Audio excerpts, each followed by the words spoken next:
Aqui na BetFestio, se betar já sabe, é fácil, é na hora, é no Pix Fest, BetFestio, betou, ganhou, clicou, sacou.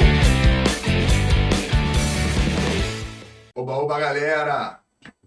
O céu tá perdido aqui olhando por nada. É um prazer ter todos vocês aqui novamente em volta da nossa fogueira. Cada dia a gente vai se aperfeiçoando. É chato e repetitivo, mas é verdade, né? Acho que é o primeiro treinador em atividade que a gente tem aqui no Storycast. Não, é o segundo. Treinador, acho que é o segundo, porque o primeiro foi o Oswaldo. Isso. É isso aí. O segundo treinador que a gente traz aqui no Storycast. E é um cara incrível. Do meu modo de vista, eu gosto muito desse maluco. E é um prazer tê-lo aqui conosco, mesmo com o atrasozinho que aconteceu aí, galera. Vocês não sabem, mas teve um probleminha aqui, mas já resolvemos. Eu sou o Fernando Santos, capitão do Storycast. Eu, Anselmo Paiva, tenente do podcast. Já cabeludo, investimento total. Eu ia até oferecer o serviço da matéria cabeludo. Ele é cabeludo, tem que oferecer pra mim, que tá faltando aqui. E, gente, deixa o seu like, clique no sininho de notificações para vocês saberem quando tem vídeo novo. Ajude a gente, porque quanto mais vocês derem o like, mais o algoritmo consegue expandir esse conteúdo maravilhoso. Sou suspeito a falar, mas é maravilhoso esse conteúdo que a gente passa aqui no Storycast. Compartilhe para umas 10 mil pessoas, está tranquilo cada um de vocês. Acho que já me satisfaz. E sem me alongar muito, já me alongando, eu quero falar com vocês que eu estou aqui com... Tinha um nomezinho aqui que ele falou que não era, deu migué, mas eu vou respeitar, eu vou firme. Eduardo de Souza Barroca, meu amigo, que tenho a honra de dizer, treinador de futebol, promotor de evento esportivo, professor da CBF Academy. Porra! Irmão, obrigado por ter vindo. Valeu? Selmo. Depois de um tempinho, a gente, né? Conseguiu. Não, eu te dei trabalho, eu te enchi o saco, né, brother? Não, na última vez que você me convidou, eu ia vir no dia seguinte. Tem sorte. Eu fui pro Bahia. Tem sorte. Eu falei, vamos. Mandou outro dia pro Bahia, pô. Obrigado por ter vindo. Não, obrigado aí, Fernando, Anselmo. Prazer aí estar participando, falando de futebol e da vida, né? Pô. E você é um cara também que eu tenho muito respeito, muito carinho. Já tinha como atleta e depois como pessoa, como homem, como um profissional. Tenho bastante carinho. Espero que hoje a gente aproveite esse tempo junto aí. Pô, é verdade, né? Verdade que não é muito comum a gente estar junto. E por tabela, né? Tem essa figura aqui, ó. Ele tava falando, eu comecei a trabalhar no Madureira, então, né? É isso aí, pô. E no mesmo momento, não. Mais ou menos na mesma época. Porque tu é mais antigo? Eu sou um pouco mais... Não, tu é bem mais antigo que nós dois. Você é bem mais antigo que nós dois. Você sabe que a aparência física da pessoa tem muito a ver com os atacantes que conviveram na vida dele, né? Eu tô acabado, isso tem muito a ver com isso, né? Ele, olha como é que ele tá. Olha os atacantes que passaram na mão dele, olha os que passaram na minha mão. Mas eu tenho mais sorte, foi um bom atacante. É? Zagueiro. É mesmo? O atacante fera que eu tive foi o Muriqui. Já não é qualquer um. Fez eu passear na China. Ele já não é qualquer um. Né? Que trabalhou com ele agora no Havaí. Começou trabalhando comigo quando tinha 17 anos no Madureira e reencontrei agora o Muriqui, que hoje é conhecido como Muriking. Muriking, lá na torcida do Havaí. Por quê? A torcida do Havaí é apaixonada por ele. É um jogador. Muriking. É um jogador especial e uma pessoa também muito diferente. Tem 36 anos, acabou de ir pro Remo, 36 anos, o talento dele, a capacidade que ele tem de jogar futebol, dá pena de ver esse tipo de jogador ficando velho, dá pena. Foi, ele rodou, então. Mas está com a saúde boa, é um jogador muito bom, muito. Ele se cuida, né? Depois já deve ter uns 6 anos ou 7. Desde que ele saiu do Vasco. Quando ele teve a passagem aqui do Vasco, logo em seguida ele começou sempre a ter uma fisiologia. Ele tem o Fábio Ganimi que o acompanha, um profissional de altíssimo nível, trabalhou no Vasco. Mas assim, eu não sei se vocês têm esse sentimento quando esse tipo de jogador assim, muito bom, ele vai ficando... Sim. Eu tive isso com diversos jogadores, assim, e ainda tenho com alguns, assim, quando eu vejo o Diego Souza chegando perto de parar, alguns jogadores assim, isso vai vai dando uma tristeza, né? Porque caras que muito bons. Não, caras bons e que você, não que não tenha melhores, pode até ter, mas com aquele perfil, com aquela personalidade do jogo, Exatamente. com aquele comprometimento com o próprio jogo em si. Não, comprometimento com o jogo, né? Com a vitória. A gente brincava lá quando jogava, tem cara que tá acostumado a vencer. Esses caras, né?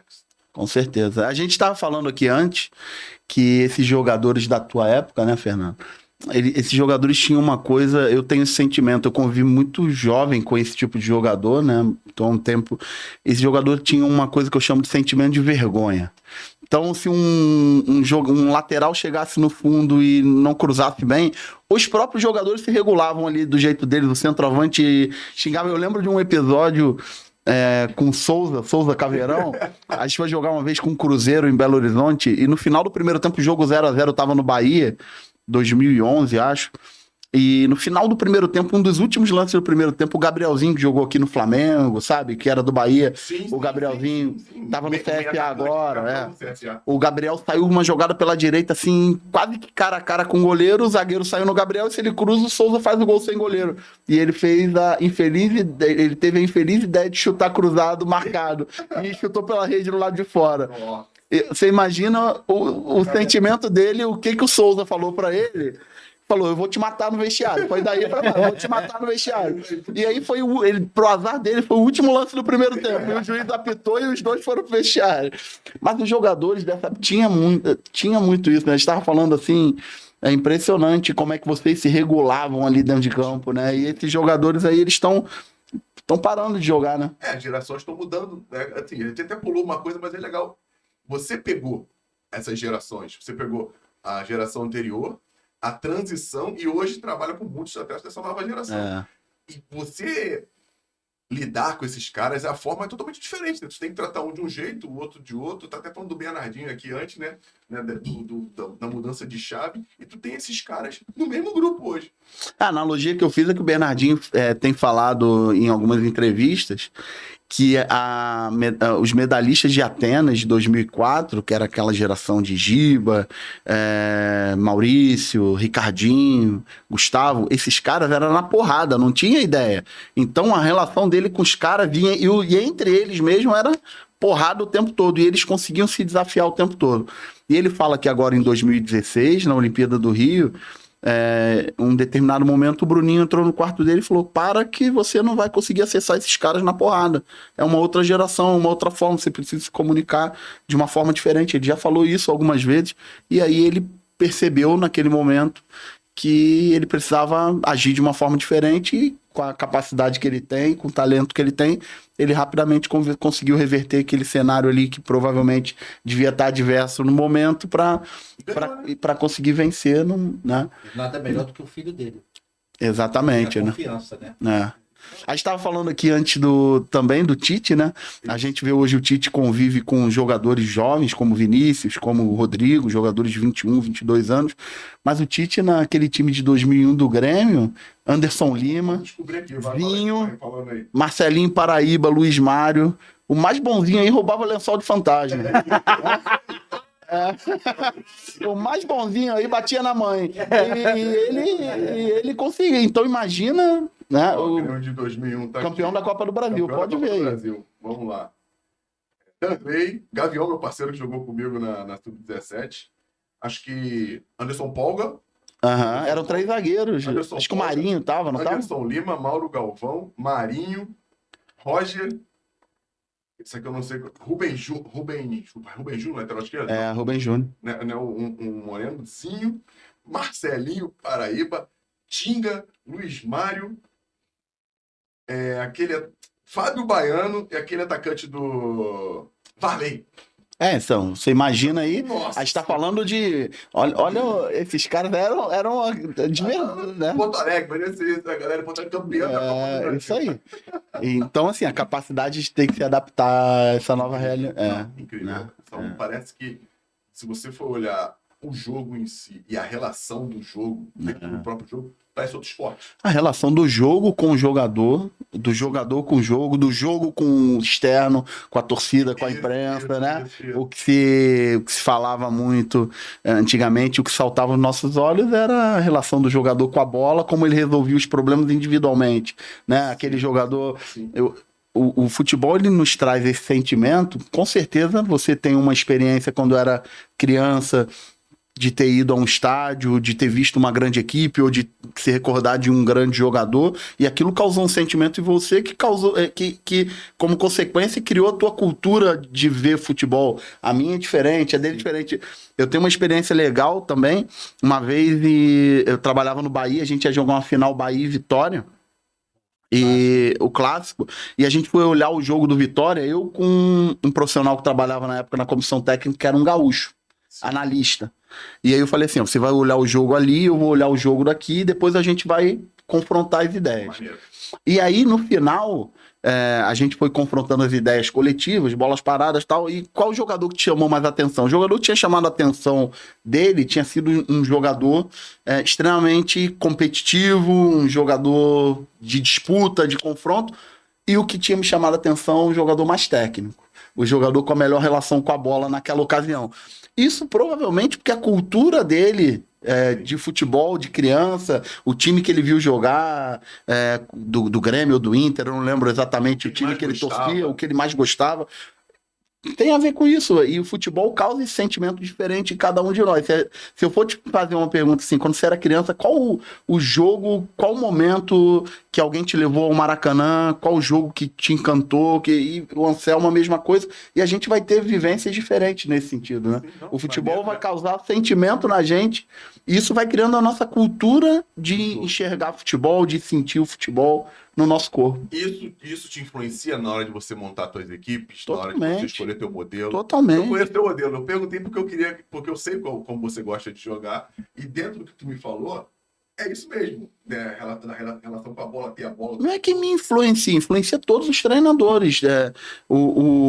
A forma como a gente sente o futebol no nosso corpo tem muito a ver com tudo que a gente vive do futebol desde criança. Sim. Os jogadores que a gente admirava, as equipes que a gente admirava, como o futebol entrou na nossa vida no lado sentimental, em que momento, quem levou a gente para assistir futebol. Isso tem, na minha opinião, é um acumulado. E aí, no meu caso, profissionalmente, eu ainda tive a oportunidade de trabalhar com diversos treinadores, com diversos jogadores de características diferentes, não sendo treinador, sendo assistente, sendo preparador físico.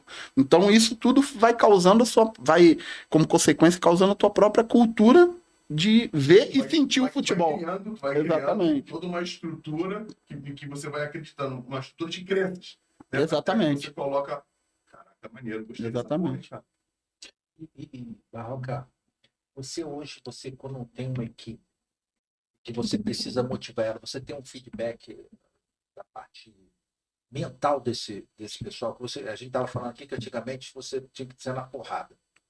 Hoje é de outra forma. Mas você às vezes tem um grupo que ele não é homogêneo, né? Uhum. Tem algumas pessoas que funcionam com uma ideia e tem outros que funcionam com a porrada. Você tem hoje, assim, você tem visto no futebol um profissional da área mental? Eu trabalho em dois caminhos com relação à área mental. A maior parte dos clubes hoje já tem um profissional nesse sentido. Os dois, eu trabalhei agora em 2022 em 2 clubes e os 2 tinham profissionais da psicologia do esporte, tá? Tanto o Avaí como o Bahia. Foram os 2 clubes que eu trabalhei. E eu trabalho também com um profissional que me dá assessoria e dá assessoria à minha equipe de trabalho, né? Então, por exemplo, eu estou em um momento de transição, sair de um clube entre um clube e outro, é um momento que eu tento potencializar o máximo que eu posso o desenvolvimento dessa questão mental dentro do nosso trabalho. Então, eu estou no momento de análise daquilo que foi feito em 2022, tudo aquilo que a gente construiu, basicamente em 3 cenários. Direção, como o nosso trabalho deixou um sentimento na direção do clube, como o nosso trabalho deixou um sentimento no staff do clube e como o nosso trabalho deixou o sentimento nos jogadores. Que tipo de sentimento o nosso trabalho deixou nesses 3 caminhos? E faço isso em conjunto com um profissional da área mental que me presta assessoria particular. Ele trabalha em alguns momentos em alguns clubes, em outros momentos não está em clubes, mas eu acho extremamente importante, inclusive, o treinador ter essa assessoria pessoal. Eu trabalho dessa forma. Ótimo, porque dentro da mudança que o futebol teve, é um cara que eu sei que se atualizou e vem se atualizando sempre, porque a mudança agora é muito rápida. A parte mental hoje, na minha opinião, já era absurdamente importante. Hoje em dia está mais ainda, porque tu está sujeito a todo tipo de influência, positiva e negativa. A rede social está aí, a tecnologia faz isso com a gente, e essa parte mental do atleta influencia totalmente no que o cara vai fazer no campo. Apesar de muita gente achar que não. Ô, Fernando, eu venho de uma formação como treinador, onde eu passei um bom período trabalhando em categorias de base. E uma coisa que tem acontecido bastante um jogador, por exemplo, formado em uma grande equipe do futebol brasileiro. Um jogador que chegou como você, menino, no Flamengo, e passou uma vida numa formação no Flamengo, ou no Corinthians, ou no Botafogo, ou no Fluminense. Você sempre foi protagonista. Por quê? Porque você era um menino de 13 anos que competia com um menino de 13 anos. Quando você tinha 14, você competia com um menino de 14, e por aí vai. Quando você vai romper a barreira de jogador de base para o jogador profissional, de uma hora para outra, você, de um garoto de 17, 18, 19 ou 20 anos, você vai romper e você vai competir com homens de até quase 40 anos. E é muito natural que, num primeiro momento, boa parte desses jogadores que fazem essa ruptura, eles não têm um espaço de protagonismo no primeiro momento. É muito comum um jogador subir, ele esperar, ele maturar, ele não ser relacionado por um jogo. É ordem natural. Exatamente.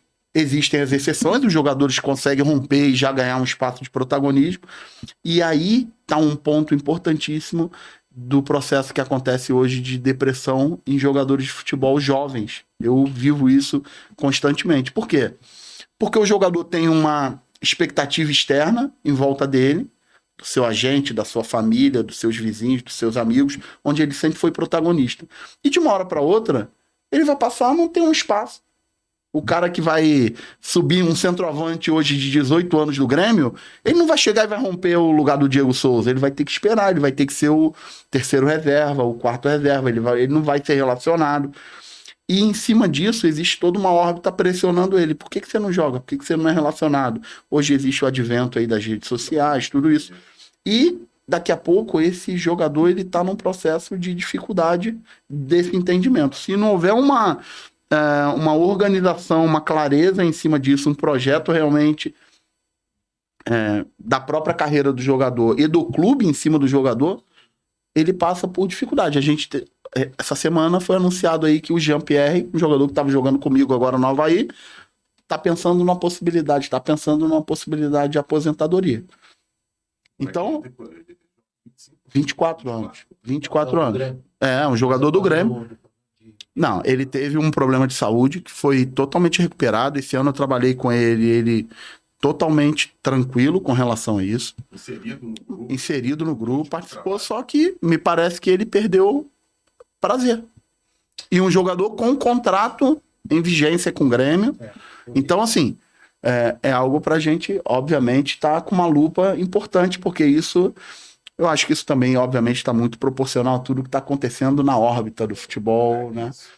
Isso não é só um processo interno, é tudo que está acontecendo fora, né? Eu costumo dizer, eu tenho um sobrinho que joga futebol, eu costumo dizer para ele, em alguns momentos, né, teve algumas dificuldades, e o jogador de futebol esquece uma coisa que eu tentava me lembrar o tempo inteiro. Estava me lembrando disso o tempo todo. É que tudo aquilo só estava acontecendo comigo por causa do campo. Não. Os caras hoje parece que esquecem disso. Que o cara só tem 10 milhões de seguidores. Claro, não é todo mundo. Mas a realidade hoje é essa. Hoje influencia muito o que alguém te diz. Antes você via no jornal, você via...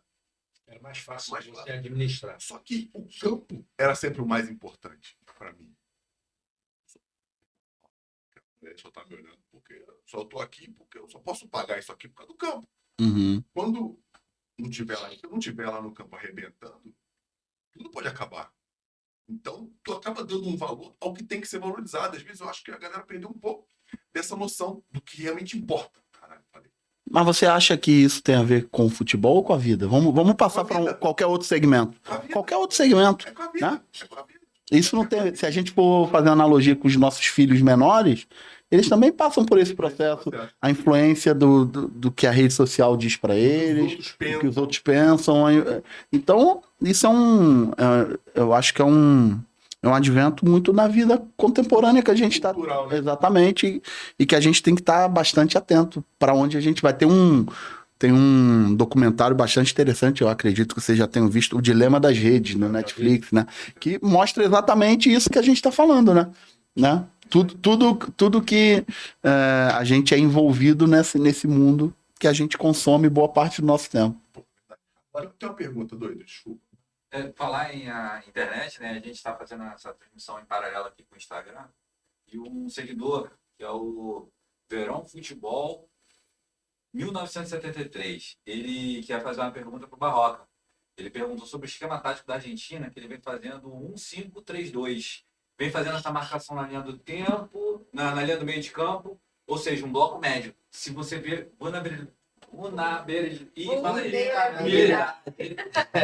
Destrava a língua. Mas esse esquema aí, só para tirar um pouco de cima do Barroca. 5-3-2, ele que tá falando, ele que viu. Porque eu acho que o modelo é diferente, mas. Não, o que eu tenho visto algumas equipes adotando na Copa do Mundo 5-3-2, que na verdade, dependendo da dinâmica, ela vira até duas linhas de 4-2, porque um jogador da linha de trás, quando ele salta, você acaba trabalhando duas linhas de 4-2, né? O Palmeiras, durante esse Campeonato Brasileiro, utilizou muitas vezes o 5-3-2 para defender. Utilizou bastante isso para defender em alguns momentos. O Cuiabá, do Antônio Oliveira, utilizou o 5-3-2 para defender. Então, na verdade, eu não tenho um conhecimento profundo para saber qual é a intenção da Argentina de fazer isso, mas o 5-3-2 ele te dá a possibilidade, quando você salta com os jogadores de fora da primeira linha, a virar um 4-4-2.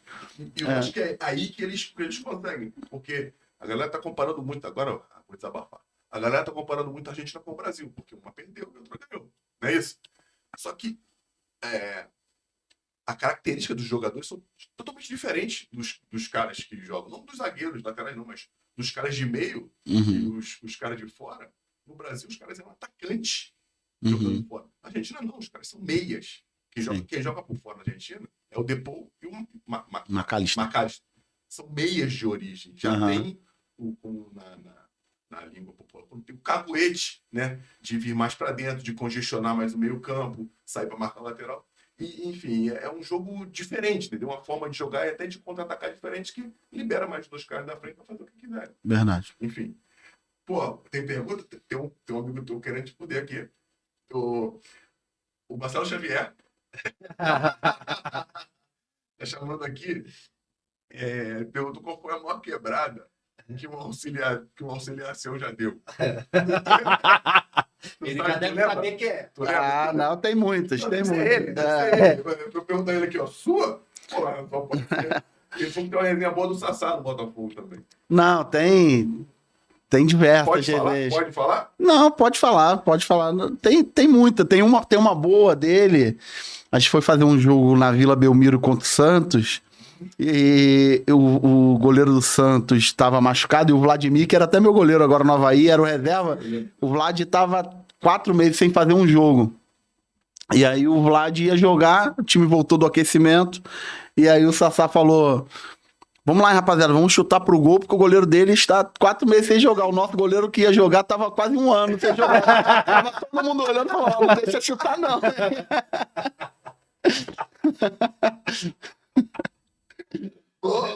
Caraca. Pô, então valeu, Botafogo. Vamos fazer o Felipe Lucena, teu auxiliar. Tá entregando o maluco aqui, o Xavier. Deixa eu começar do começo, que a gente não começou do começo. Eu só faltou uma pergunta. Desculpa. Barroca, você já ouviu falar da meditação? Eu não vejo hoje ainda no futebol eu conheço clubes que já estão usando nos atletas. O que você acha disso daí? Da importância desse fortalecimento da parte mental dos jogadores? Não, eu acho fundamental não só os jogadores, nós também, porque eu tomo decisões que impactam diretamente na vida de quase 80 pessoas que trabalham e muitas vezes milhões de torcedores que acompanham. Então, imagina a responsabilidade que é você estar com a tranquilidade que você tomou a decisão coerente, com critério correto, né? Então, naturalmente, você precisa ter o lado mental muito bem organizado nesse sentido, porque nos dias de hoje também qualquer tipo de decisão sob constrangimento de pressão, né? Constrangimento de tempo, às vezes, você precisa tomar decisões importantes, existem as consequências. Então, você ter isso fortalecido, na minha opinião, faz toda a diferença. Eu não tenho um conhecimento profundo da questão da meditação em si, eu não utilizo ela, não tenho conhecimento profundo, mas o conhecimento raso que eu tenho, eu acredito que num curto espaço de tempo isso vai entrar no esporte de alto nível, para que as pessoas cheguem no estágio flow, para que as pessoas consigam conectar e desconectar a vida do alto nível com a vida pessoal, porque você trabalhar num esporte de alto nível com tanta exposição e de repente você precisar no dia seguinte ser um pai que vai levar seu filho na escola, ser um marido ou ser uma pessoa normal no condomínio que você mora. A gente é ser humano, a gente não tem um botãozinho de liga e desliga, né? A gente precisa estar tudo aqui dentro da gente e a gente precisa organizar tudo isso. Então, eu acredito que num curto espaço de tempo, talvez a gente caminhe nesse sentido aí. Eu pratico meditação há uns 3 ou 4 anos. Uns 4 anos. E ela é de uma importância assustadora. E como o futebol é um esporte de alto rendimento, que o detalhe faz a diferença, eu sempre me perguntei, mas por que eu não vejo aplicando nos atletas? Até porque dentro de campo, a pressão, ou o dia a dia também, a pressão, o cara conhecer a reação que a mente dele dá em cima de alguns estímulos, aquela coisa, é importante. E aí eu estava conversando com o João Paulo, que era do Botafogo, que hoje está no Seattle, sim, na MLS. O time dele já pratica, eles antes do treino, tem uns horários lá. E foi é claro que o nível, acho que isso influencia bastante, porque hoje, antigamente, quando a pessoa falava de meditação, bobeira, baboseiro. Até eu poder conhecer e ver os efeitos que ela fez em mim, né? Eu não dava importância. Eu achava que era besteira. E aí eu comecei a ler bastante sobre isso. E o primeiro clube que eu soube que tem é esse do João Paulo. Você sabe que eu tenho por hábito, fui educado pelo profissional que anda comigo, e eu tenho por hábito, sempre que eu vou para um jogo, no caminho do jogo, eu procuro assistir algo que me emocione, que me traga emoções fortes no caminho do jogo. Alguma coisa relacionada aos meus filhos, alguma coisa relacionada a algum passado que me traga sentimentos de emoção, porque eu tenho entendimento que se eu tiver esse tipo de sentimento indo para o jogo, eu não vou ter esse tipo de sentimento durante o jogo. Eu consigo liberar ali e aí durante o jogo eu consigo estar 100% focado no jogo para tomar as minhas decisões sem ter emoção. Então eu tenho por hábito, sempre quando eu entro no ônibus, que eu vou para um estádio, para um jogo, eu procuro assistir alguma coisa que que desperte em mim alguma emoção mais forte, para que eu durante o jogo não me permita estar envolvido emocionalmente com o jogo. Foi uma situação que eu passei a utilizar e tenho isso como um hábito. Isso é porque, mesmo você já gastando essa parte emocional, a tua sensibilidade vai ficar um pouco mais aguçada. E você, quando você está, é uma opinião minha também, quando você está mais sensível, eu acho que você consegue absorver melhor o que está acontecendo ao teu redor. Uhum. A meditação dá isso, você dá uma percepção do que está acontecendo, porque ela te dá um sinal da reação, porque para cada emoção que você tem uma respiração. É tudo interligado. Então, se tu tá puto, tua respiração muda. Se você tá calmo, então quando você muda a tua respiração, você percebe, tu muda o sentimento que você tem. Uhum. Né? Bem legal. Só... Agora pode pular. Vai, fala. Já falei. Já falei. Vamos começar essa porra, vem cá, tu é da onde? Porra, Vou voltar pra trás. Já tava no meio da viagem. Não, brother, você, onde tu é, mas vamos falar pra galera aí, pô. Você nasceu onde? Del Castilho, né? Porra, galera do Castilho, galera do Cavaco. Fala pra gente, pô. Conta pra galera aí, pra todo mundo que gosta. Quem ainda não sabe, né? Que eu acho que são poucos, mas não custa nada a gente repetir. Eu sou daqui do Rio de Janeiro, do subúrbio. Moro lá até hoje. Sou de Del Castilho. E não fui um jogador de futebol. Como todos, muito jovem, e tive clareza que não teria. Tá? Mas eu tive uma vantagem que não é muito comum. Eu, com 16 anos, eu já tinha ciência que eu ia entrar na Universidade de Educação Física com o objetivo de ser treinador de futebol. E com 17 eu entrei, e com 17 para 18 eu já comecei a trabalhar em clubes de futebol, em comissões técnicas, como estagiário. Eu já tinha muito claro para mim o que eu queria ser. E é muito difícil com essa idade você já ter essa convicção. Então, eu caminhei sempre nesse sentido, sabendo que eu queria muito cedo. Acho que é um privilégio com essa idade tão jovem você ter essa convicção. E aí passei por todas as etapas, trabalhei em clubes menores. E é muito difícil você não... Fui formado uma boa parte do meu tempo em clube empresa. Na época chamava Sendas aqui no Rio de Janeiro, Pão de Açúcar em São Paulo. Porque muita gente boa saiu. Né? Muita gente que trabalhou contigo lá saiu, eu digo, bem mais altos como você. Fala um pouco dessa rapaziada aí, cara, pra gente. Do mesmo clube saiu Barbieri, Zé Ricardo, Bruno Pivetti, Ricardo Catalá, todos que estão outros profissionais de outras áreas, né? Profissionais que trabalham em coordenações de categorias de base de grandes clubes, preparadores físicos, treinadores de goleiros, gestores. Muita né? gente saiu. Esse é um projeto muito legal, que também deu grandes jogadores, né? O principal deles, o Paulinho, que foi 2 Copas do Mundo. É um projeto que deu diversos jogadores de nível alto, mas acho que a consequência disso é porque o projeto era realmente muito bem organizado, muito bem gerido pelo Brunoro, pelo Thiago Escuro, eram as 2 pessoas que lideravam o projeto na parte de São Paulo. Aqui no Rio tinha o Michel também, que comandava isso. Então era um projeto com lógica, com início, meio, fim, com processos, e realmente deu bastante gente, assim... Revelou muita gente, deu muita oportunidade e realmente nos formou. Foi um projeto que nos formou como profissionais, assim. Muita gente foi formada ali dentro.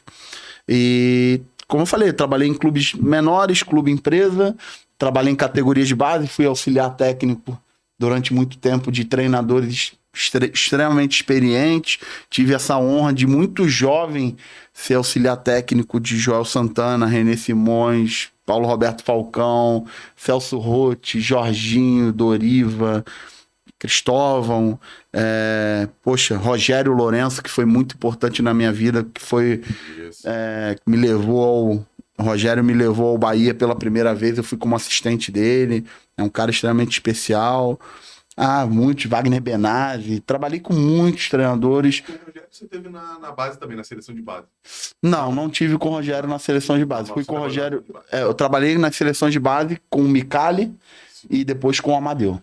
Verdade, com o Micali a gente estava até na época aqui dos cursos lá da Suzy, não é isso? Exatamente. Fala, por favor, essa parte da seleção de base, cara. Assim, a galera não ouve, fala muito, né, toda profissional, a importância que a seleção de base tem na carreira desses caras, porque, para quem não sabe, a CBF ela tenta fazer com que os jogadores permaneçam na seleção até o profissional, né, para criar uma identidade, né. Conta pra gente um pouco dessa parada aí, Marlon.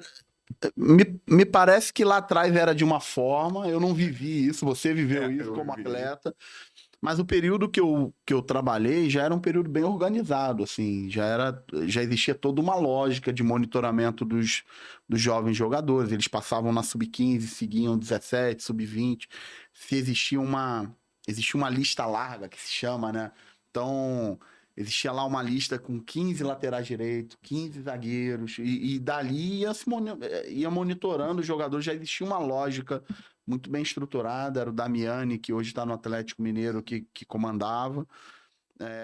Eu acho que é muito importante os jogadores especiais, né? Esses jogadores viverem jogos internacionais, competições com um nível de pressão alto. Eu acho que isso aí, se a gente pegar a nossa seleção principal agora, se for pegar o histórico, diversos, ou quase, eu diria assim, com certeza mais de 60% ou 70% deles vivenciaram seleções de base. Em gerações diferentes. Tem a geração 9-2, que falam que é a geração do Alisson, Casemiro, Neymar, Danilo, todos dessa geração que foi capitaneada pelo Ney Franco, né, por o grupo Emerson Ávila, Ney Franco, Marquinhos Santos, também é treinador. Depois eu tive a oportunidade de trabalhar com uma outra geração que é a geração de Richarlison, Paquetá, é uma geração... O Marquinhos é no meio dessas duas aí, mas...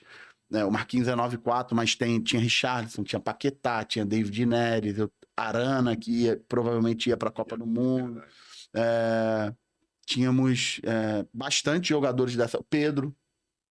Todos essa geração é 9-7.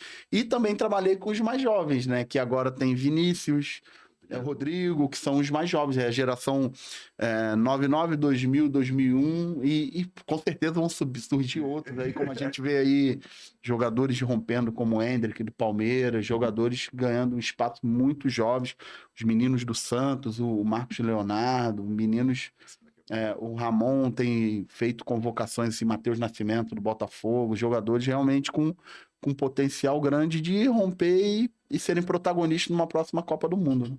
É verdade. Do Neymar, não sei se o Thiago já foi convocado para a seleção, não sei, mas do Neymar para baixo, eu digo, ou para cima, né, de ano, todo mundo já participou.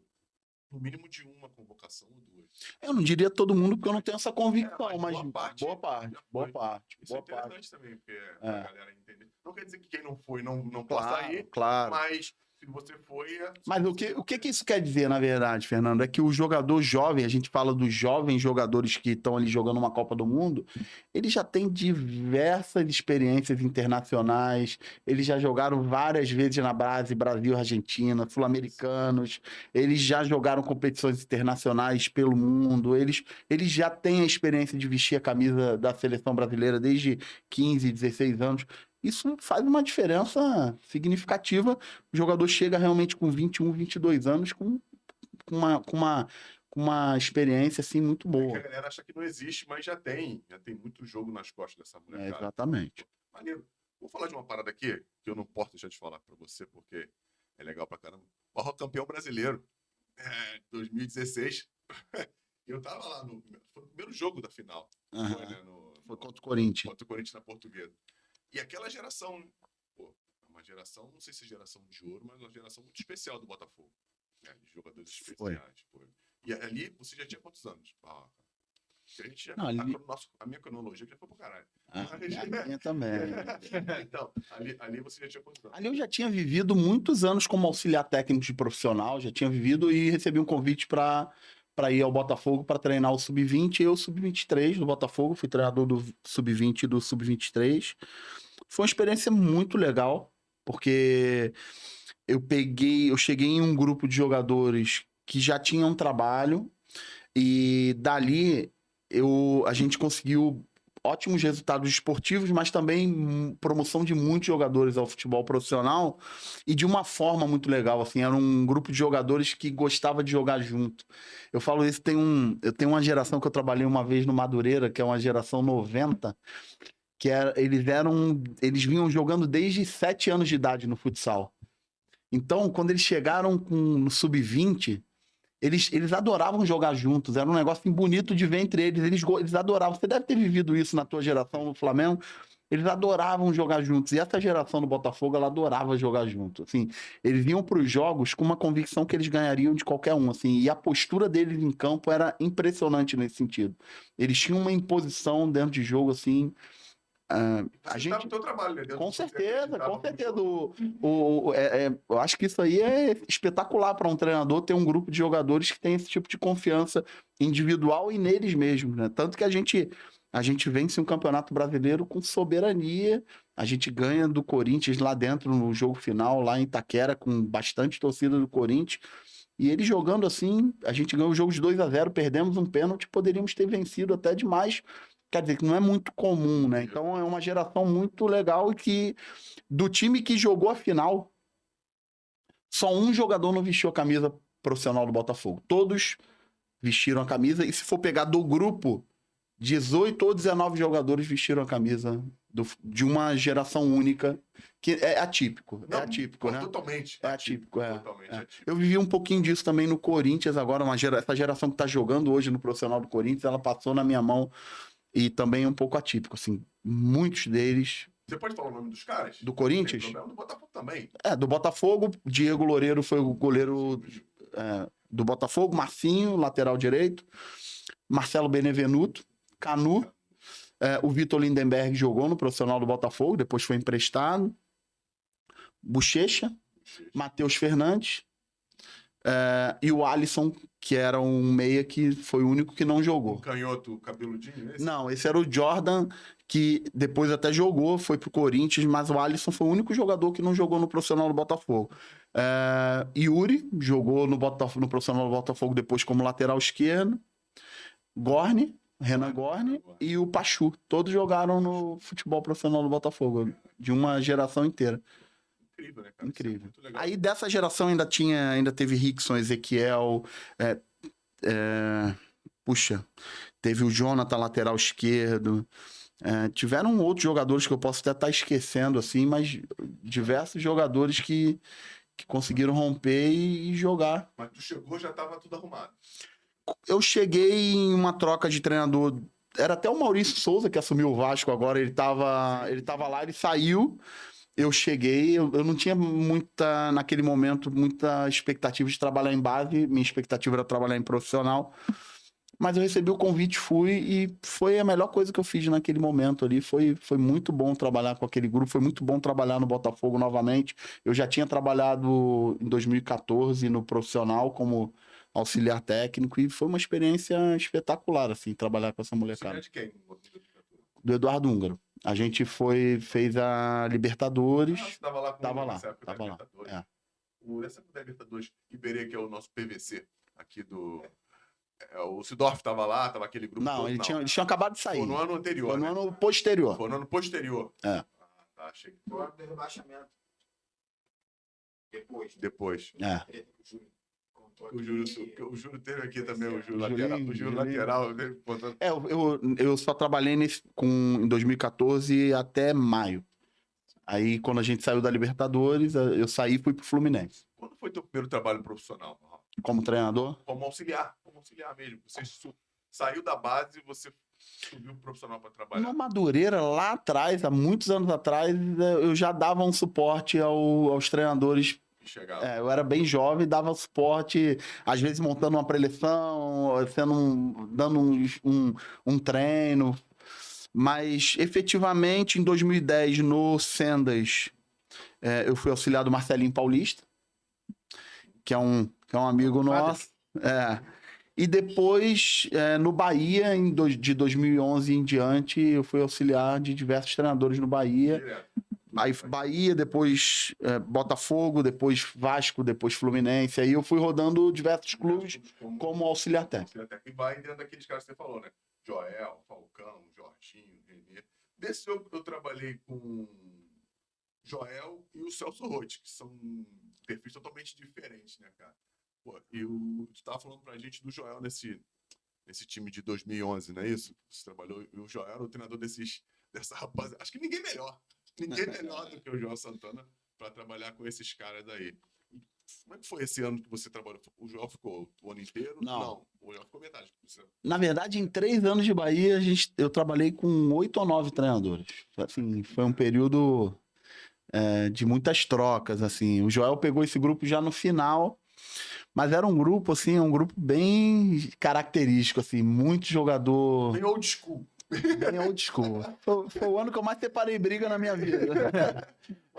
Pô, e era briga que acontecia, mas não ficava tudo bem, né? Muito jogador cascudo, né? Souza Caveirão, Ricardinho, Carlos Alberto, Reinaldo, os caras assim. E se eu falar de título aí, se eu botar de título nesses caras aí, não, é título que não tem na mão, que não tem mão que dê. Se juntar todo mundo aqui, eu vou falar de Ricardinho, Carlos Alberto, Marcelo Lomba, Souza, Tite, Fael, Reinaldo, Fabinho, que jogou no Corinthians. Cara, Muita gente, muita gente. Só que não podia soltar os caras, né? Ou então tinha que botar eles todos juntos, que eles se resolviam. Eu pensava dessa forma, assim. É isso. Eu pensava, todas as vezes que eu treinei eles, assim, eu assumi diversas vezes o Bahia, eu sempre pensava assim, tem que botar esses caras junto, porque eles, quando estavam juntos, todas as vezes, eles se resolviam, eles gostavam de jogar junto também. Não, e a galera acha que não. Os caras são rebeldes, ou sei lá qual que é outra palavra. Duvido que ele não te respeitasse. Não. O jogador de futebol, ele consome o que faz sentido pra ele. Na minha cabeça, isso é muito claro. O jogador de futebol, ele vai atrás daquilo que faz sentido pra ele. Se você não tiver coerência, se você não for correto, se teu treino for ruim, ele não vai comprar, né? Principalmente o jogador mais velho. Exatamente. Então, tem um episódio legal dessa galera que eu até já falei publicamente, de um jogo que a gente jogou contra o Flamengo, que o Ricardinho falou assim pro Carlos Alberto. O Ricardinho já tinha uns 35 para 36 anos. Acho até que o Bahia foi o último clube dele. E ele falou assim, Carlos Alberto, joga você livre que eu vou marcar para você. Você vê. O Ricardinho, campeão do mundo 2002. O Ricardinho já campeão do mundo, já. Acho que bicampeão do mundo, ele foi com o Corinthians. E ele falou assim, não, pode jogar você solto, que eu vou correr aqui atrás pra você. Tinha muito disso nos jogadores da tua época, de se ajustar ali. Tinha muito isso, né? Caraca, mas assim, dentro do jogo, o cara dava muito feedback pro cara que tava fora pra você. Porra, ó, tá acontecendo isso aqui, posso fazer isso? Isso aí mesmo. A comunicação era muito assim nessa época, né? Era muito direta. Claro, tinha alguns desrespeitavam, mas tinha muito respeito mútuo. Isso aí. Mútuo. Principalmente quando eles se identificavam, né? Verdade. E foi um grupo meio que formado pelo Paulo Angione. Nada mais, nada menos do que o Paulo Angione. E assim, eu participava assim diretamente, então a gente tinha uma conexão muito boa, né? Existia um respeito muito grande nesse sentido. Paulo conseguia lidar muito bem com todo tipo de personalidade, né? E esses caras mais antigos. Né, filho? Mas não é só ser psicólogo, ajuda, mas eu acho que é do cara também. É uma coisa do cara que é dele. Isso é da personalidade do Paulo. Paulo Angione, na minha cabeça, nunca vi nada igual e acho que nunca mais vou ver nada igual à capacidade que esse cara tem de gerenciar, de comandar grandes jogadores, de tornar o ambiente produtivo e ao mesmo tempo controlado. Ele é um gênio nesse sentido, para mim a maior referência na função e para mim também a minha maior referência no futebol disparado. É uma pessoa realmente especial. Não, especialíssimo, porque foi ele que nos apresentou. Isso, verdade, né? Verdade. Especialíssimo mesmo. Porra, a gente tava falando aqui, você foi auxiliar. Quando foi que você assumiu uma equipe pela primeira vez num jogo profissional? Foi com 28 anos, eu tinha 28 anos no Bahia, no Campeonato Baiano de 2011, e depois no Campeonato Brasileiro de 2011 com 29 anos. Daí você... Aí eu assumi várias vezes do Bahia, né? Depois, efetivamente mesmo, foi agora no Botafogo em 2019. Como treinador efetivo, né? Efetivo. Antes você era só auxiliar. Assistente, que assumia ali interinamente. Que era o bombeiro que apagava os incêndios de vez em quando ou quase sempre, né? Porque tu só entrava para apagar incêndio, não é isso? Pô, eu tenho assim, a gente falou aqui das transições. O que é mais importante para você num treinador de futebol? Claro que tem várias valências, né? Que você deve acreditar, mas o que você acha que é o mais importante no treinador? Tanto, você pode, assim, eu acho que é legal tu dividir na base e no profissional, porque eu acho que pode ser diferente. Eu não sei, eu nunca fui treinador. É uma pergunta minha até muito. Acho que a principal diferença hoje de trabalhar na base e trabalhar no profissional é que o jogador da base, ele ainda depende das tuas decisões para ele atingir o objetivo dele. Então, um jogador de 17 anos que tem uma atitude não profissional, e que se você tira ele provavelmente não vai atingir o objetivo dele, porque ele não jogando, ele não vai... A tendência é ele não ter o espaço dele. O jogador profissional, não. Ele já tem a independência mercadológica dele. Então, o Fernando é o zagueiro meu aqui do Bahia. Se você não quiser jogar comigo, ou se a gente não tiver coerência no nosso trabalho, você vai sair do Bahia e você vai para outro clube. Você já tem independência, você já tem um espaço consolidado, você já tem uma autonomia para tomar decisão. Então, a relação, ela precisa ser... ela é menos autocrática, assim, ela precisa ser um processo mais de lógica... Mais direto, exatamente. Com relação ao que é mais importante para um treinador... eu tenho duas opiniões com relação a isso. Eu acho que o treinador ele precisa refletir no jeito que ele trabalha o que ele entende ser o ideal da vida. Então, assim, eu quero ser o treinador do meu time da mesma forma que eu gostaria que o governador da minha cidade governasse, que o presidente do meu país governasse, que o síndico do meu prédio governasse, que a diretora da escola do meu filho. Trabalho, bastante dedicação ao trabalho, fazendo as coisas da maneira correta, tentando desenvolver e fazendo todo mundo melhorar de alguma forma. Eu acho que, num contexto geral, isso para mim é o principal. E que um treinador consiga passar para todo mundo que o envolve ou que está ali dentro de um contexto o seu sentimento, a sua essência. Eu acho que isso aí é o principal. Eu não quero ser um treinador que ganhou títulos, que ganhou muitos títulos, mas de uma forma que eu não acredito na vida. Trapaceando ou fazendo coisas que eu não entendo ser correta. Então, para mim, isso não cabe. Para mim. Tem pessoas que pensam diferente. Para mim, isso aí não caminha nesse sentido. Aqui na Betfest.io, se betar já sabe, é fácil, é na hora, é no Pix Fest, Betfest.io, betou, ganhou, clicou, sacou.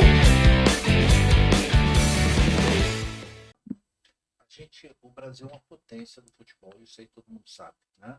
Nós somos tetracampeões, somos portadores de jogadores, e a gente vive um momento hoje. Eu acho que é a primeira vez que você vai cogitar num técnico de seleção brasileira que você tem nomes internacionais e não brasileiros, né? Isso para a classe não, assim, dá uma demonstração que a gente está na parte técnica um pouco desacreditado. Sim. O que você vê com essa... Não estou dizendo que a CBF vai contratar, mas a gente tem mais nomes hoje de estrangeiros do que de brasileiros. Mas cogitados por quem? Cogitado pelo mercado, né? A gente Pela imprensa. Pela imprensa, mas isso é um termômetro. Entendeu? Isso é um termômetro. Os dois nomes que estão aparecendo para a seleção brasileira, que é o do Fluminense, o Diniz, e o que foi do Flamengo, o Dorival Júnior, foram da campanha passada que fizeram um bom trabalho. Porque a seleção é a coroação do trabalho, né? Eu acho que o cara, quando atinge a seleção brasileira, é a coroação do trabalho dele, é o top que ele poderia atingir aqui. E você não vê. Eu acho que está muito pobre, né? Então, vamos ver o que vai acontecer. Eu acho que sobre esse assunto, eu acho que convém a gente debater que tipo de competências a gente está debatendo para se fazer uma escolha, né?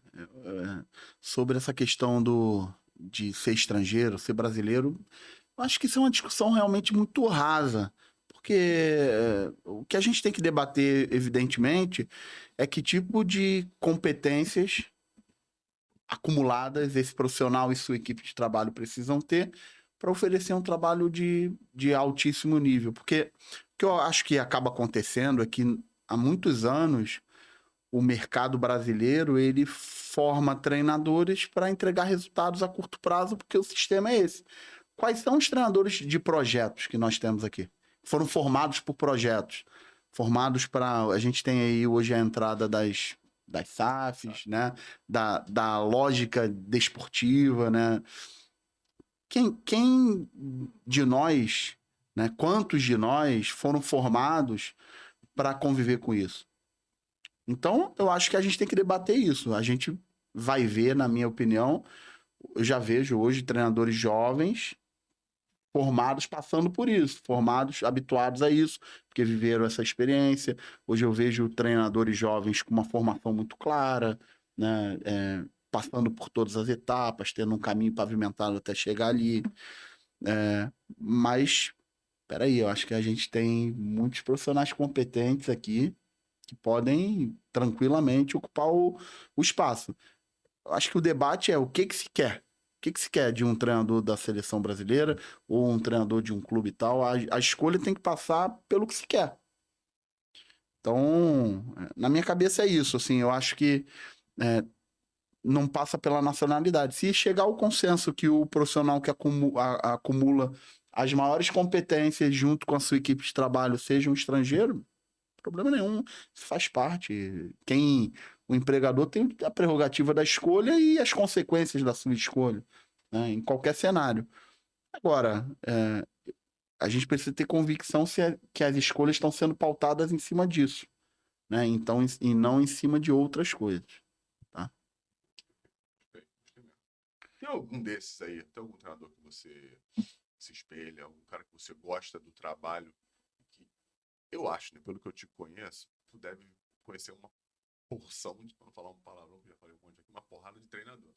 E você costuma ver esse tipo de trabalho para colocar dentro do que você acredita? Tem alguns caras desses que você... Eu gosto de trabalhar desse cara, já vi. Pô, que ele faz coisas que eu gosto. Tem uma carreira aí que ele absorveu de informação. Não, eu não falo nem como auxiliar. Como auxiliar, ele deve ter montado uma Pegar isso de um, pegar isso uma de outro. estrutura de trabalho absurda, né, porra? Porque, assim, são caras totalmente discrepantes. Né? Falcão, Joel Santana, assim, porque eu trabalhei com o Joel Santana. O Joel Santana é um cara que tem uma relação com o jogador absurda. O Joel Santana tirou o Flamengo do rebaixamento em 2005, que era resenha, fecha a casinha e vão pro jogo, forte fisicamente. Foi de 9 a gente ganhou 7. Coisa que eu acho que o Flamengo não fez em 10 anos, ou enfim, não sei quanto tempo de trabalho. E dentro desses caras que você já viu, que já trabalhou, pô, cita pra gente uns caras legais aí, se é que você se tem, você, pô, esse cara que eu gostava disso, esse que eu gostava daquilo, eu aprendi isso com aquele. É legal que valoriza também os caras, né? O Filipão falou em 2002, no livro dele, quando ganhou o Penta, que futebol se aprende tudo com todos, né? Boa. Ele usou essa frase. Com certeza, todos que eu trabalhei, eu coloquei alguma coisa para dentro da minha característica de trabalho. Algumas coisas até o que não se fazia. Pô, às vezes trabalhei com o Fernando, que é o treinador, sou auxiliar do Fernando. O Fernando tem esse tipo de característica, que é uma coisa que eu não vou fazer no dia que eu for treinador. Boa. Então isso é uma forma de aprender, né? Então, com certeza, todos os treinadores me ensinaram alguma coisa. E eu também sou bastante atento a, quando jogo contra os treinadores, a tentar perceber características, potencialidades que eu também posso colocar no meu trabalho. Eu tenho por hábito, quando jogo jogos de Campeonato Brasileiro, de posteriormente entrar em contato com o treinador e conversar sobre o jogo. Como é que ele se preparou para jogar contra mim, o que ele viu de pontos positivos. Faço isso com bastante frequência. Existe essa reciprocidade dos caras? De alguns, bastante, de outros, mais de uma maneira mais rasa, mas boa parte dos treinadores gostam disso. Eu faço isso do Mano, que é um cara que eu tenho assim como uma referência, é um cara que todas as vezes que a gente joga contra, a gente debate profundamente como ele se preparou, como eu me preparei, o que ele viu. E às vezes as pessoas têm a impressão que os treinadores jovens não têm essa rivalidade com quem está mais estabelecido no mercado, e nada disso, pelo contrário, uma receptividade espetacular. Dorival, Mano, Felipão, todos esses caras extremamente receptivos, todos, tá? Abel, todos receptivos a esse tipo de comunicação. E troca, eu fiz assim, achava que você jogava assim. Sim. É uma maneira de ver diferente, né? Sim, eu tenho bastante interesse nisso, então eu vou atrás, eu busco. Até porque mostra a tua fragilidade. Ele vai te dar uma visão que você não tem. Exatamente. Pô, será que eu tô frágil aqui? Exatamente. Assim? Exatamente. Pô, cara, é incrível essa parada, cara. E o mais legal é existir essa troca. Existe. Tem gente que não gosta de aprofundar muito. E tu acha que você que começou com isso? Tu acha que tu foi o precursor dessa parada? Eu não tenho conhecimento de alguém que faça isso, assim, né? Mas De pegar o telefone e ligar. Já aconteceu de eu fazer uma chamada de vídeo e minha preleção foi essa contra você. E o cara me passar assim, ó. A minha foi essa. Né? como é que você fez pra me ganhar? Já aconteceu isso. Cara, isso é muito maneiro, brother. Já Assim, aconteceu isso. pô, muito fora mesmo. É. Porra, beleza. Por que você não abre mão do teu time? Do meu time. Do teu time. Eu não seria capaz de chegar na frente de um grupo de jogadores e falar pra eles que a essência do nosso trabalho vai ser jogar no erro do adversário. Eu não seria capaz disso. Acho que isso pode até acontecer em um momento do jogo, no final do jogo, situações estratégicas, mas eu não conseguiria, porque o meu pensamento é muito simples. Eu acho que o cara que consegue jogar uma Série A de Campeonato Brasileiro, independente do time que ele jogue, o cara passou num processo seletivo mais difícil do que para medicina na USP. Proporcionalmente, sem sombra de dúvidas. Imagina pegar um cara que passou no vestibular para USP e falar assim, ó, você não vai ser um médico de altíssimo nível, não. Você vai... Isso não faz sentido para mim, pegar um cara que sonhou desde criança a estar ali no topo da pirâmide, o cara que joga a Série A do Campeonato Brasileiro, ele é o topo do topo, e falar para ele assim, ó, você não tem a menor condição de jogar contra o Corinthians e Itaquera e ganhar. Então, eu não conseguiria estar à frente de um grupo de 30 caras e falar isso. Eu não recrimino quem faz, mas isso não tá, como eu tô falando, o futebol bate em mim um sentimento que eu não aceitaria que falasse, eu não aceitaria nunca que um dirigente falasse isso pra mim. Jamais. Disse, né, Jamais. Então eu também, porque isso não bateria bem em mim. Então eu acredito que isso não bateria bem em um jogador de futebol de alto nível. Que um treinador não encorajasse a jogar com coragem, com ganhar o jogo, jogar pra... Exatamente. Eu não tô falando de parte estratégica, eu tô falando de outra coisa. Eu tô falando da essência principal, exatamente disso. Assim, eu não seria capaz de passar uma verdade para um grupo de 30 jogadores nesse sentido. Dentro da estratégia, tu podia falar, vamos segurar aqui 5 minutos. Estratégia é outra história. A gente vai... Mas não como foco central. Não como foco central. Você é um cara que gosta da bola. Tu é um cara que... Desde esse time. Não é a bola. Eu gosto que as pessoas acreditem nelas, que elas podem fazer o que elas sonharam da melhor forma possível, já que elas estão ali, elas passaram por tudo e estão no topo da pirâmide. Como é que eu vou falar para um jogador que está no topo da pirâmide que ele não pode jogar um bom futebol, não pode jogar um bom jogo? Ele não tem condições de dominar o jogo, independente de onde seja. Exatamente. Eu, como treinador, preciso ofertar para ele boas condições para ele ter boas escolhas. Mas eu preciso encorajar esse cara a fazer a jogar melhor que o adversário, a se impor diante do adversário, a ter coragem. Ele precisa ter isso de mim. Né? Eu tô falando isso porque muitas vezes eu vivi cenários onde na porta de entrada o próprio treinador ele criava uma barreira que o jogador podia se desenvolver e o treinador você deve ter vivido isso com algum treinador na tua vida. Eu já vi isso de perto. Um treinador chegar em um clube, na primeira fala dele com os jogadores, ele já criou um próprio gargalo para ele mesmo. Como o quê? Nós não temos condição de jogar essa quantidade de jogos ou jogar esse jogo fora de casa da mesma forma que a gente joga em casa. É um campo de 105 por 68 com grama normal, com um árbitro, 2 assistentes e 11 contra 11. Por que não? E às vezes na primeira fala dele com os jogadores eu percebia que o jogador era tudo que os jogadores não queriam ouvir. Já aconteceu isso comigo. Então, peraí, isso é uma coisa que realmente me toca. Da mesma forma que aquilo não batia bem no meu ouvido como um membro de uma equipe, eu entendo que o jogador... Não pensava grande. Exatamente. E aí ele limitava. Ele mesmo botava um gargalo em algo que não precisava ter gargalo. Então um clichê aí que o medo de perder tira a vontade de ganhar. Eu não sou muito... contra os clichês, não, porque só estão aí porque passaram no crivo do tempo, né? E esse é um deles. Cara, eu queria falar isso desde o começo, a gente foi falando de outras coisas. Conta pra gente. Vou falar do Footlink. Cara, de onde surgiu o Footlink pra você? O Footlink é uma ideia. Primeiro fala pra galera o que é o Footlink, por favor. Footlink foi um conjunto de encontros de futebol que a gente fez durante muitos anos, com o único objetivo de disseminar conhecimento de futebol, cursos, trazer pessoas do futebol e do esporte de alto rendimento para debater e para trocar ideias e conhecimentos sobre futebol. Na verdade, assim, o que aconteceu? Em 2011, quando o Paulo contratou o Rogério Lourenço, o Bahia estava 7 anos sem jogar uma Série A de Campeonato Brasileiro. E o Paulo contratou o Rogério em um momento que o Bahia tinha uma expectativa de trazer um treinador muito renomado, e o Rogério era um jovem treinador que tinha treinado as seleções de base, Flamengo, e foi para lá. E aí, logo na porta de entrada, se falou, o novo tá trazendo um cara novo, é muito aposta, ficou muito nisso. E aí o Paulo teve um insight de falar, eu preciso combater isso, a gente precisa entender que os jovens profissionais precisam ter espaço e tal, e foi uma ação dele. Não, tô rindo aqui porque foi uma ação dele. Sensacional. E aí, lá em 2011, no Bahia, ainda não tinha sido aqui no Rio de Janeiro, ele pegou, juntou um conjunto de pessoas do futebol, jornalistas, referências, convidou essas pessoas para estar lá no Bahia e para debater esse assunto. Por que o jovem aposta? A gente tem que debater a competência, a gente tem que debater a formação, a gente tem que debater a unificação dos processos, mas não colocar um rótulo em alguém que é novo. Aquilo ali foi muito ruim para ele, assim, bateu mal nele o que tinham feito com o Rogério.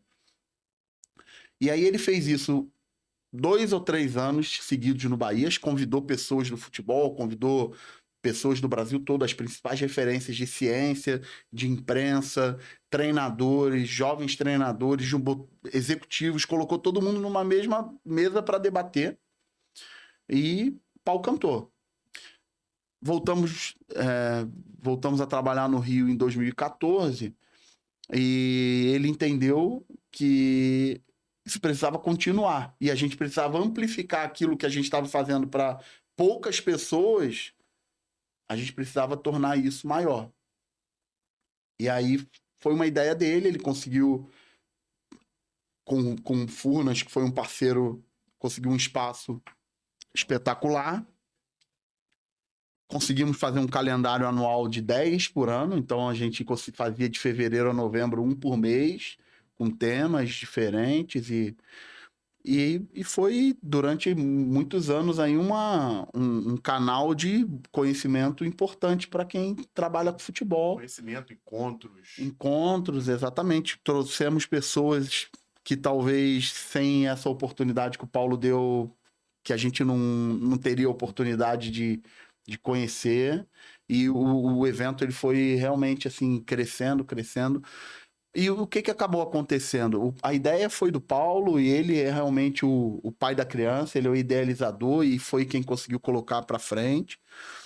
Mas as nossas atribuições no futebol foi tirando a nossa possibilidade de continuar desenvolvendo o projeto, porque eu fui trabalhar num lugar, o Paulo em outro, e a gente acabou não conseguindo a dedicação para seguir isso para frente, né? Mas foi com certeza um período aí de muito aprendizado para a gente. Conheci muitas pessoas, muitas ideias, tive a experiência de conviver e de angariar conhecimentos especiais nesse período. E, mais uma vez, falar assim, a gente foi só apoio. O Paulo foi realmente o idealizador e a pessoa que colocou tudo para frente. Paulo que tá falando, chama-se Paulo Angione. Que tá devendo a gente. Tá devendo, a gente também tá dando mole que a gente não marcou almoço. Ele tá devendo, mas a gente também. Essa dívida aí é meio que mútua. E tinha uma galera, né? Você, Freeland, o Marcelo Xavier, mas quem? Éramos nós, o Brasil, o Carlos Brasil também ajudou, mas fomos mais suporte, tá? O Paulo realmente, ele era o idealizador, a gente trabalhou muito mais como suporte do que como protagonista nessa história aí. Realmente é um projeto do Paulo, assim, uma coisa que bateu na cabeça dele, ele que tocou para frente, e a gente realmente foi apoio no... Tocou a hora dele ir embora, vai tomar remédio, cara. A gente realmente foi apoio para uma ideia dele, assim. Ele realmente foi a pessoa que conseguiu chegar em pessoas importantes aí do mundo do esporte de alto nível. A gente trouxe outros esportes para debater futebol. Bernardinho, tantas pessoas assim de outros esportes também. Ampliamos para os esportes olímpicos, para a gente fazer a conexão da preparação dos esportes olímpicos com como acontece a preparação do futebol. tivemos uma oportunidade muito boa aí de crescer profissionalmente. Maneiro. E eu participamos algumas vezes. 4 vezes. É incrível, maneiro, parabéns a você. Nunca te deixo parabéns por isso, mas parabéns mesmo. E o curso lá com a Suzy, cara? Vocês promoveram também lá no Furnas. Conta pra gente um pouco, porque eu fui nos. Acho que foram 2 só, foram mais. Foram 2. Eu fui nos 2, né? Me convidaram aqui, deixaram lá 0,800, foi o mal que pagou, mas me ajudaram pra caramba. Pô, conta pra mim, como é que foi a ideia? A gente teve a oportunidade de trabalhar com a Suzy Fleury, psicóloga referência aí há muitos anos. A gente teve a oportunidade de conhecer o trabalho dela e realmente o trabalho dela é espetacular, né? Ela é uma pessoa legal. Ela é espetacular, ela é uma pessoa realmente muito especial para todos nós. Me ajudou muito profissionalmente, continua me ajudando, a gente continua se falando sempre, assim, eu tenho um carinho muito especial por ela. E aí decidimos também fazer um grupo de pessoas do esporte para debater o que seria excelência no esporte de alto nível, e ela capitaneou isso também. O Paulo participou e foi muito legal. Assim, basicamente, eu, ela e Paulo, a gente se juntamos um grupo de pessoas e foi legal. Fizemos por 2 anos.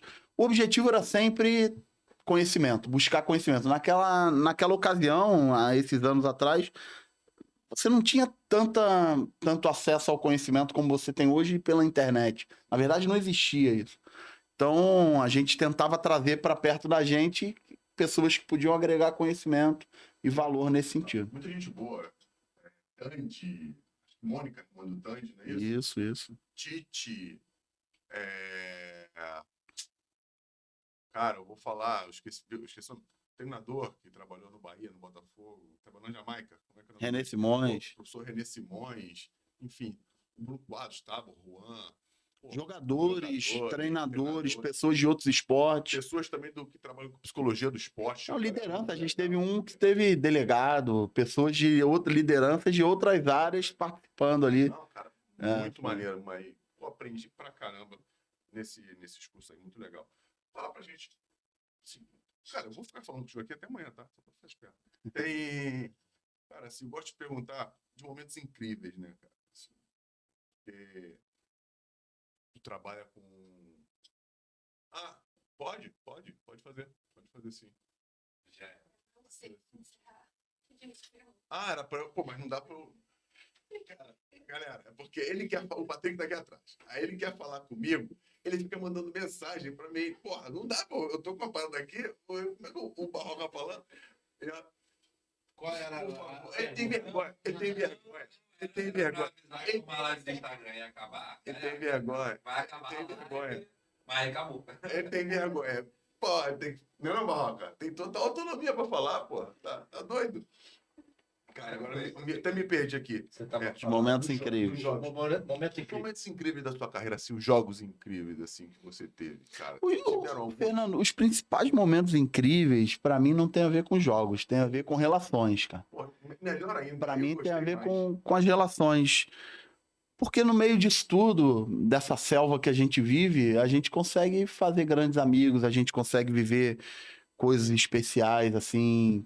E assim, eu valorizo demais isso. Isso pra mim realmente tem uma importância maior do que o ganhar, perder ou empatar, entendeu?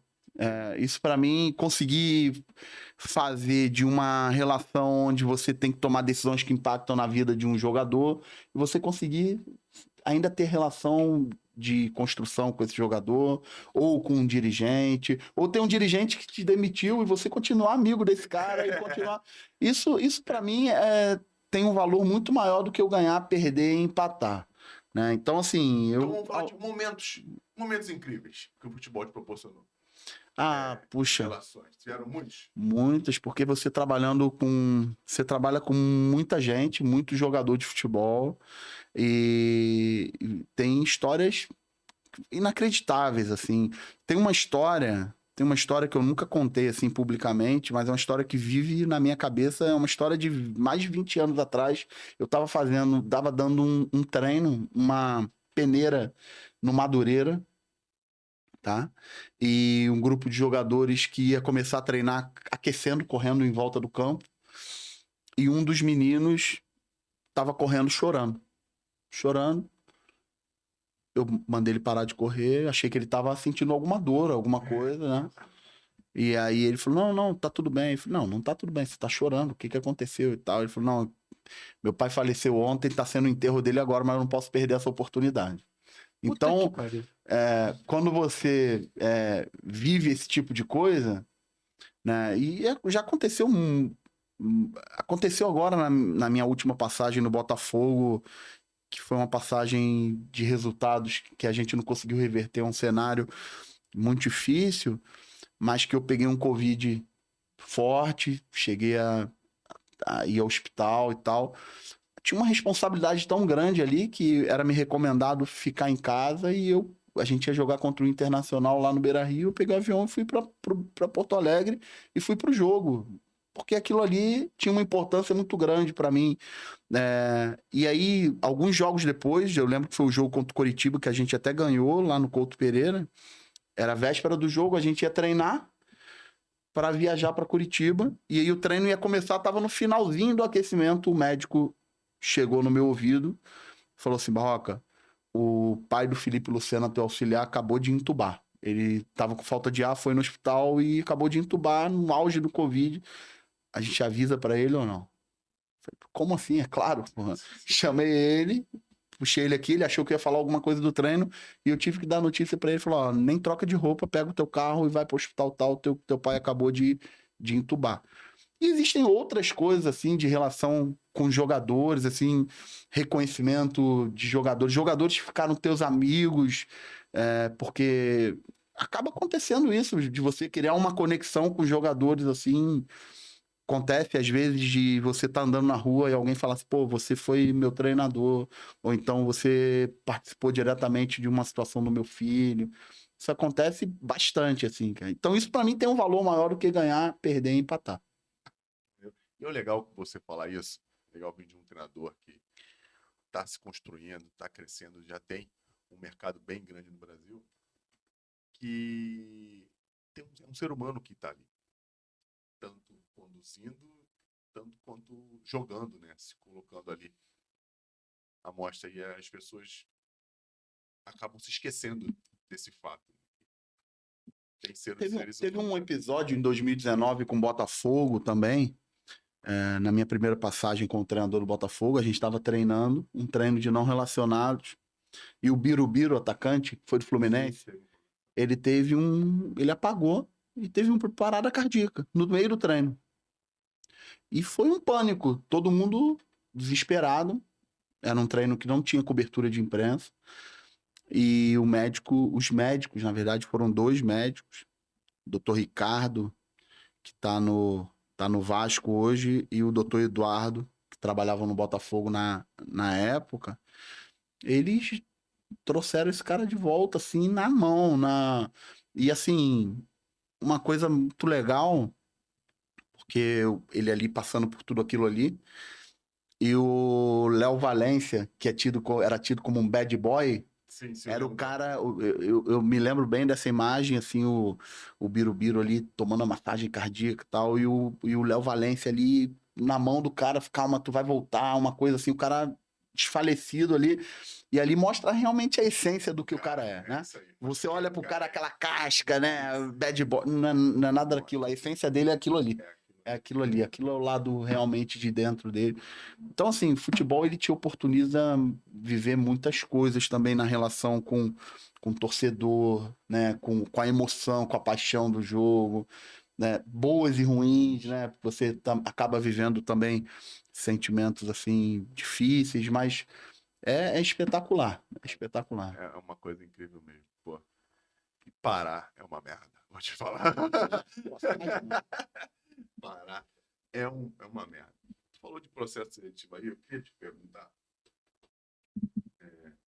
Porque no futebol é uma coisa que quase não existe. Eu tive uma aula na BTF com um professor, não vou me lembrar o nome dele, infelizmente. E depois eu tive uma aula com ele na CBF, no curso de gestão da CBF. E ele falou isso, falou que no Atlético Paranaense, quando ele trabalhou lá, ele botou um anúncio no jornal. Tava precisando de um, sei lá, de um preparador físico, não entendo. E recebeu e contratou um cara por ali, e o cara teve sucesso. Você acredita nesse tipo de coisa aqui no Brasil? Que vai chegar, eu não sei quando, se é que vai. Mas tu acredita nesse negócio de... Se você for um dirigente, você contrataria um cara assim, fazendo... Não, hoje já existe, hoje já é assim, Fernando. É assim? Hoje já é assim. Em 2007, quando eu fui contratado pelo Sendas, na época eu era técnico do Sub-20 do América, e o América naquela época nem pagava, era uma coisa assim meio... com bastante dificuldade. Eu era professor do estado, do município, dava aula em colégio particular, tinha que complementar a renda. E eu O Cleimar, que eu também, né? Não era professor, né? Também, E a gente tinha que... Eu era professor, né? Não sou professor. Isso aí. Não... Mas exercia a função de professor na época, inclusive com cargo público. E aí, quando eu fui para esse processo seletivo em 2007, era um clube empresa, por isso que eu tô falando, a gente foi bastante privilegiado de lá atrás ter vivido a experiência de passar pelo processo de clube empresa. A gente lembro que eu passei no processo seletivo em 2007 e um dos pré-requisitos precisamos de dedicação exclusiva. Então, eu tive que sair de todos os empregos, né? E que risco tu correu, Não, né? então... Porque isso é uma coisa nova. Eu venho de uma família de funcionarismo público, minha mãe funcionária Teus pública. pais devem ter ficado loucos. Quando eu contei pra minha mãe que eu pedi exoneração, ela quase morreu. Ó, Tá maluco, Pedro? Foi engraçado que eu fui pedir exoneração no município e eu era bem jovem. Eu passei num concurso muito jovem. E quando eu fui pedir exoneração, a moça falou assim, não, mas por que você está pedindo exoneração? Ela achou que era alguma coisa. Eu falei, não, porque eu vou trabalhar com outro segmento. Ela, o quê? Não vou te dar exoneração. Você tá maluco? Você tá pedindo exoneração num emprego público com 21, 22 anos. Não lembro exatamente a idade que eu tinha. que maneiro da ela parte falou, dela. Não, Que maneiro da parte dela. Não vou te dar exoneração, não. Você tá maluco. Você não deve estar na tua consciência normal. E aí eu falei, não, eu sei o que eu tô fazendo. Eu não quero isso pra minha vida. Eu não quero mais dar aula. Eu não quero... eu vou escolher um outro caminho. Ela não acreditava. Ela falou, E tu falou pra ela qual era o outro caminho? não falei. Senão ela ia te bater. E aí foi isso. Precisava de uma dedicação exclusiva. E eu tive que sair de todos os empregos pra caminhar aí. E hoje existe. Hoje existe, com certeza. Só para pagar incêndio agora no brasileiro que não existe, né? O cara precisa de um cara e vai lá e escolhe. Existem as escolhas por indicações e existem também. Hoje existe bastante situação de processo seletivo, de entrevista, com certeza. Assim, da Suzy, eu sei que você trabalhava com a Suzy uns anos atrás, não sei se hoje ainda existe. Sabe bem, tem claro bem o que quer fazer e onde quer chegar. Bem claro para você. Eu falei assim, eu acho que eu fui bastante privilegiado para muito jovem ter essa clareza do que eu queria, aonde eu queria chegar, da forma... Quando eu falo que a Suzy foi importante, porque em 2013, quando eu saí do Bahia, ela fez exatamente esse exercício comigo. Eu me recordo que eu procurei ela para traçar um caminho de plano de carreira, e a gente fez um documento que a gente chamava cabine de comando. Ela falava que eu era o piloto do avião da minha vida. Então, aquele projeto era cabine de comando, que era um projeto de plano de carreira de 2013 a 2023. E aí, como é que funcionava isso? A gente documentava comportamentos, competências que eu precisava adquirir ao longo desse tempo, para que chegasse em 2023, chegasse onde eu desejava naquele momento. Então, muito legal, porque a gente colocava lá os objetivos de 2013, quanto eu queria ganhar anualmente, quais os cursos que eu precisava fazer, quanto tempo eu precisava investir em estudo, quanto dinheiro eu precisava investir em tecnologia, e ano após ano, 2014, 2015, uma projeção. Muita coisa não existia ainda. Era uma projeção. E, obviamente, no meio desse caminho, muita coisa eu não consegui fazer, eu não consegui realizar. E aí, o que você faz com o que você não conseguiu realizar? Você tinha que estudar inglês 5 vezes por semana o ano todo. Se você não conseguiu isso, o que você faz? Você joga para baixo do tapete ou você joga para o próximo ano, você aumenta o tempo? E é um exercício muito legal, porque quando você olha para trás, eu tenho esse documento até hoje, e você consegue ver o caminho, né? Você consegue ver o caminho. Então, Tudo anotado, tudo que tu fez nesse tudo, ano, era uma planilha de Excel. Era uma planilha de Excel na época. Eu tenho isso tudo até hoje. lá, Tem. E tá tudo muito claro. Em Tá tudo 2023, e tá no caminho certo? Tá no caminho. Tá perto, Voltar no alto, tá perto de chegar? Pô, cara, a gente tá, assim, o que eu tenho mais pra te perguntar aqui, cara? Isso é maneiro, isso eu queria perguntar pro Barroca. Eu anotei tanta coisa pra falar pra esse cara. Só que não existe tempo no dia pra eu falar tudo que eu quero saber dele. Mas tem algum cara, quando você vai jogar contra, ou algum treinador, que fala, cara, hoje vai ser foda, porque o time desse cara joga assim, ou esse jogador é difícil de marcar, eu não consigo. Tem um cara, não sei nem falar quem é, mas tem uns caras desses que você fala assim, hoje eu vou ter que me superar, porque vai ser foda. Existe esses Com caras certeza, assim? cara. Eu vejo assim, ó, Fernando. Eu até falei isso agora recentemente no curso da CBF, e foi legal pra caramba. Eu imagino uma pizza aqui com 3 fatias, tá? A importância do jogador, a importância da estrutura que o clube dá e a importância do jogo coletivo. Se a gente pegar as 4 equipes que terminaram na frente no último Campeonato Brasileiro, vamos pensar em percentual. Quanto você daria pro Palmeiras, que foi o campeão, né? Nível de jogador, estrutura que o clube tem e jogo coletivo do seu treinador. Aí o Alex, que vai ser o treinador do Avaí, que é meu amigo Cabeção, Alex falou assim, pô, Barroca, eu perguntei pra ele falou, eu acho que o Palmeiras é um caso de tanta excelência, tanto equilíbrio, que eu falaria 34, 33 e 33. Beleza. Aí, Alex, vamos botar esse mesmo gráfico pro Fluminense, que brigou em cima o tempo todo. Aí, não, eu já acho que o gráfico é um pouquinho diferente. Acho que o jogo coletivo levou o clube a uma excelência mais do que, de repente, o nível de jogador, a estrutura. E eu acho que o treinador ele precisa permear nesses 3 caminhos, assim. Ele precisa ser um cara, obviamente, para entregar excelência no jogo coletivo. Ele precisa ser um cara para conviver com os jogadores e conseguir tirar o máximo dos jogadores, porque acontece às vezes do treinador ter ótimos jogadores e não conseguir extrair o máximo. Acontece ou não acontece? Acontece muito.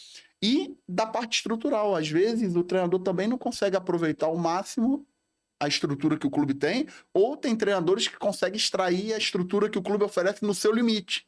Ou né? treinadores conseguem extrair uma estrutura que não existe no clube, ele consegue oferecer. Eu vou dar um exemplo. O Jair Ventura, nesse Campeonato Brasileiro, ele deu uma aula, na minha opinião, com relação ao que o Goiás tinha de pretensão no campeonato e o que ele conseguiu extrair. Perfeito, Então, concordo assim, contigo. eu acho que o treinador ele precisa permear nesses 3 caminhos. Porque, com certeza, se a gente for pensar de clube para clube, esse gráfico ele vai alterar. Existem clubes com um equilíbrio maior, mas existem clubes que vão ser muito mais dependentes de um jogo coletivo forte. Existem clubes que não vão conseguir competir em igualdade à questão estrutural, que não vão viajar de voo fretado, que vão ter sua recuperação prejudicada, que não tenham a excelência tanto em nível de profissionais como nível estrutural para ofertar o seu jogador. E você precisa minimizar isso de alguma forma. O campeonato ele é capitalista. É né? verdade. Né? Existem clubes que não vão conseguir contratar jogadores do nível que o Corinthians, que o Palmeiras, que o Flamengo, que esses clubes vão conseguir. E no meio, o treinador ele tem que permear no meio desses 3 pontos aí, na minha opinião. E dentro do como o futebol é hoje, na parte dos espaços, com a parte física, esses clubes, né, que tem um pouco menos de investimento, tem mais chances de poder ganhar o jogo. Tu não acredita nisso, não? Porque hoje, quando um clube menor ou maior, independentemente se posta com um modelo um pouco mais defensivo ou reativo, como a galera chama hoje, isso oferta, acho que as equipes menores, de poder se retrair e jogar por uma bola, como acontece em muitos jogos. Você acredita nisso? Não acredito então, nele. Porque eu acho que isso aí não te dá garantia de nada. Não, mas te dá uma possibilidade, não acha? Mas não te dá garantia de nada como existem clubes com menos investimento que conseguem praticar um jogo coletivo tão forte, tão interessante. O exemplo, Audax do Fernando Diniz em 2016. Uma das coisas mais bonitas que eu já vi no futebol foi a entrevista do Dorival Júnior. O Santos ganhou o campeonato do Audax. Santos, do Dorival Júnior, com um puta no investimento. E ele, depois do jogo, uma das coisas mais bonitas que eu já vi no futebol, ele falou, não era possível jogar de igual para igual com eles, porque a gente ia perder. A gente jogou de uma forma para tentar vencer deles, e ele no Santos e o Fernando no Audax. Olha que atitude Incrível. bonita, que atitude bonita. Então, existem também outros meios, né? Claro, existem outros meios. Então, o que eu acho que acaba acontecendo muito hoje é que as grandes equipes, na minha opinião, elas estão com esse gráfico mais equilibrado. Dificilmente você vai ver uma grande equipe que vai disputar na cabeça com grandes jogadores, com grande jogo coletivo, mas sem estrutura. Entendi, é verdade. Dificilmente você vai ver uma grande equipe com bom jogo coletivo, com uma boa estrutura, mas sem bons jogadores de nível. Então, acho que as grandes equipes elas estão cada vez mais se equilibrando nesse gráfico aqui. Maneiro mesmo. Cara, eu sei, você subiu com duas equipes, né? Com o Atlético Goianiense e Bahia. E o Bahia. O Bahia tu pegou o trabalho no final. No final, o Atlético você construiu. Não. Também peguei já na reta final. Na reta final. Peguei também na reta final. Mas se não subisse, tava morto. O Bahia acho que foi mais perto, não foi? Mais perto. O Bahia foram 6 jogos, o Atlético 10 jogos. 10 jogos. E tem uma diferença dos dois, de sentimento. O campeonato, um criou mais dificuldade que o outro, teve jogos mais difíceis que teve. Porque é difícil tu mudar alguma coisa em 6 jogos. Tem uma coisa que é importante, você falou aí, que é uma coisa que eu particularmente valorizo muito. Assim, eu sou um treinador jovem, que estou começando aí uma caminhada, mas eu tenho bastante orgulho de ter trabalhado em diversos clubes e ter retornado a esses clubes. Eu acho que isso aí é um indicativo da questão do sentimento. Né? Eu trabalhei 3 ou 4 vezes no Botafogo já, eu já fui ao Atlético Goianiense, já retornei, eu já fui ao Bahia, já retornei, e eu acho que isso aí é uma coisa que me dá um orgulho bastante, porque eu acho que isso aí é uma forma de você deixar um sentimento de alguma forma no clube. E entra naquilo que você falou no início, do seu pedido de feedbacks para as pessoas, exatamente. para os clubes. Exatamente. Desculpa. Sobre a diferença dos clubes, todo trabalho para mim ele é diferente. Assim, eu nunca vou com alguma coisa, com um comportamento pré-estabelecido, por exemplo. Não, quando eu falei, eu quis dizer do percurso. Foram 10 jogos. Pô, esses 10 jogos foram difíceis, tive que tomar umas atitudes assim. E no Bahia foram 6. Então, olha só, eu saí do Botafogo em 2019 e já era bem perto do final do ano. E aí eu falei assim: não vou trabalhar mais esse ano, vou esperar para trabalhar o próximo ano. E meu filho já estava grande e não tinha sido batizado ainda. E aí minha mulher falou: não, vamos marcar o batizado dele no próximo domingo. E aí, no domingo, no batizado dele, o Adson, presidente do Atlético, me ligou me convidando e eu decidi ir. E olha só, eu nunca tinha jogado uma Série B na minha vida. Do meu time, eu só tinha trabalhado com um jogador, com o Nathan Silva, que está no Atlético Mineiro, que ele tinha trabalhado com ele nas seleções de base. Eu não conhecia ninguém do meu time. Eu não estava acompanhando a Série B com a profundidade que precisava, porque eu estava jogando a Série A. E eu fui. E foi uma puta de uma experiência. Foram 10 jogos, deu certo no final, mas ali dos 10 jogos eu consegui ver 10 treinadores novos, jogar contra 10 treinadores novos, conhecer mais de 100 jogadores que eu não conhecia, de analisar adversários. E tu analisa todos os jogos. Sim.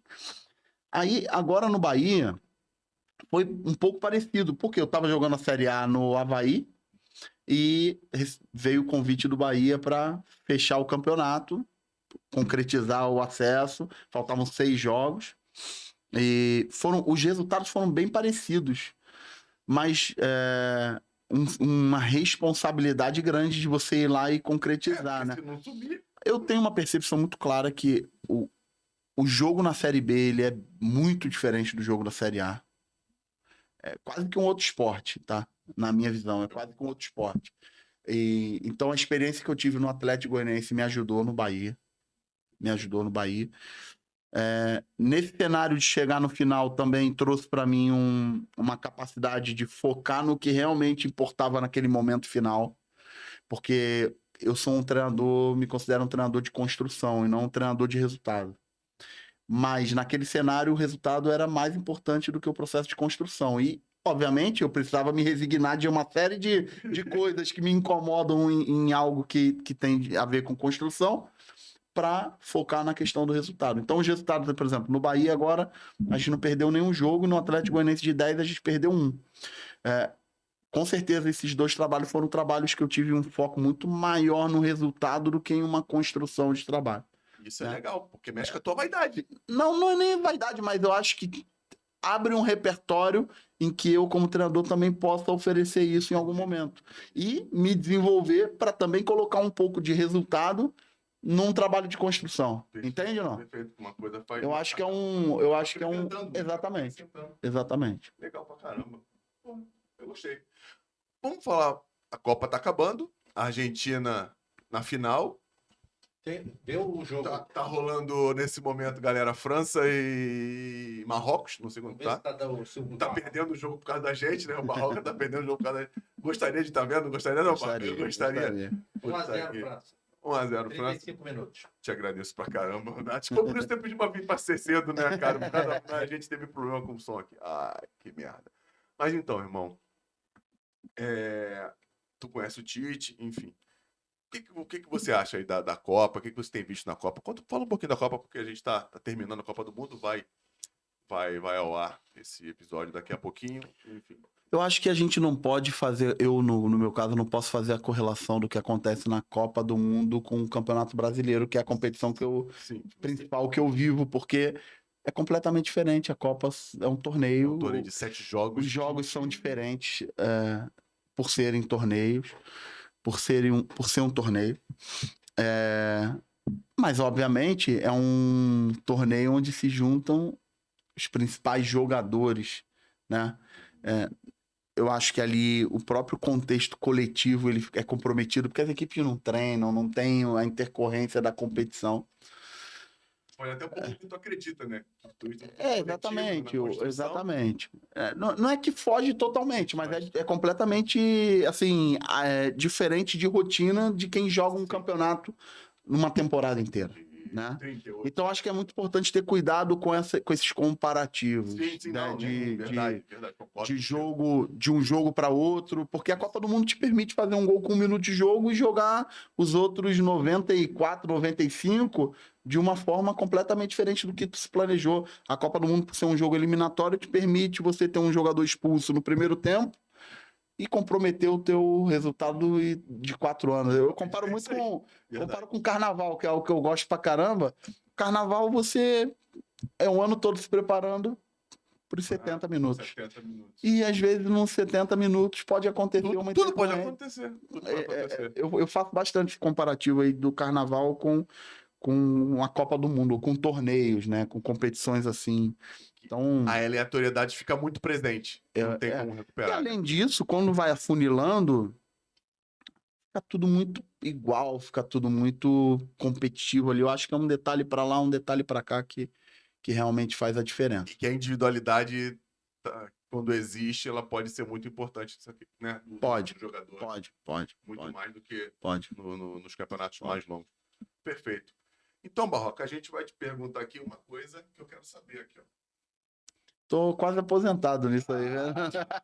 Tô aposentado. Mas não tá devagar, largou? Eu não, fui agora domingo, fui no Batuque, que é um samba lá na Penha, teve Moacir Luz lá, foi espetacular. Pô, mas tá devagar. Eu tô devagar, eu adoro samba. Nem em casa, não tá nem praticando em casa? Pô, em casa tá brabo mesmo, porque... A mulher não deixa. Os filhos não deixam, a mulher não deixa, eu tô devagar mesmo. Mas eu gosto demais, assim, de samba. Como é que tu começou a tocar cavaco? Foi já velho, assim, não sou um... Já velho que eu... Não sou...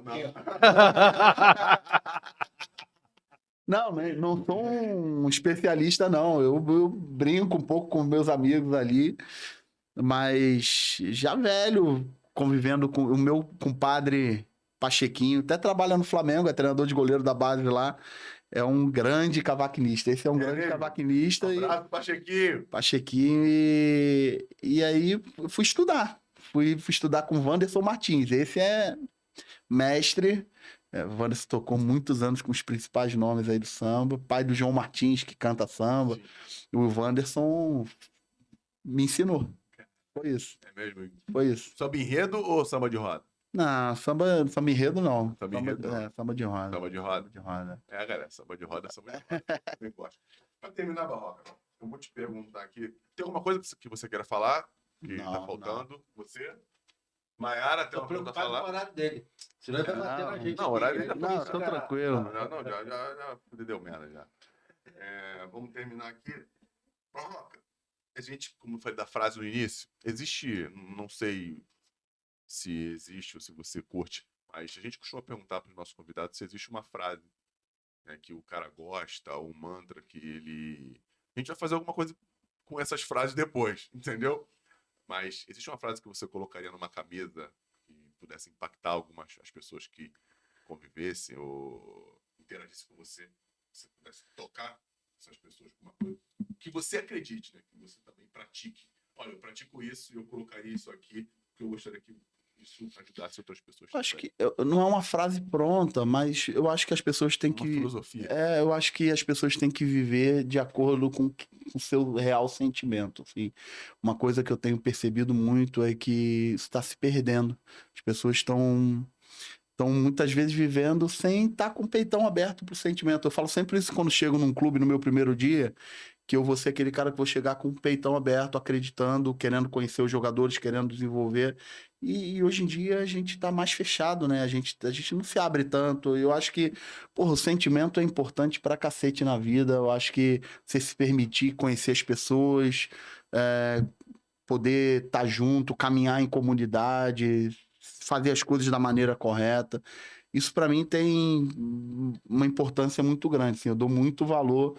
E sinceramente, assim, tinha planejado só voltar às minhas atividades profissionais aí quase em fevereiro, porque realmente passei aí, meu ano foi cheio e tô me programando para trabalhar no Campeonato Brasileiro. E o fato de ser você, o cara do convite, me faz abrir mão disso pelo sentimento, isso é verdade.